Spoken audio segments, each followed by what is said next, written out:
Иако повторно не присуствуваше на традиционалната вечера со дописниците од Белата куќа, американскиот председател Доналд Трамп сепак беше главна мета на говорниците. Good evening, good evening. Here we are, the White House Correspondents' Dinner.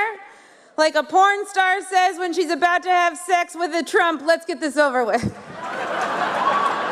Прес-секретарот на Белата куќа Сара Хакаби Сандерс беше задолжена да го замени својот шеф и стоички ги истрпи сите напади. I actually really like Sarah. I think she's very resourceful. Like she burns facts and then she uses that ash to create a perfect smoky eye. Like maybe she's born with it, maybe it's lies. It's probably lies.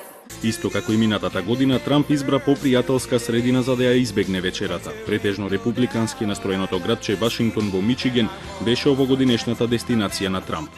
I could be up there tonight smiling like I love where they're hitting you shot after shot. These people, they hate your guts, shot. And then I'm supposed to...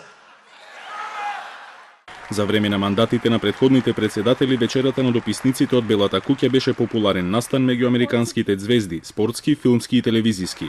Минатата година опадна интересот за неа, од една страна затоа што повеќето одбраа да ја бойкотираат токму поради изборот на Трамп, а од друга страна затоа што и самиот председател не присуствуваше. Доналд Трамп е првиот председател по Роналд Реган кој не присуствувал на овој настан, кој по традиција го води комичар и на кој председателот е главна мета на критики, повеќето упатени на комичен начин, но исто така е и подиум на кој председателот може на ист начин да им врати на критичарите.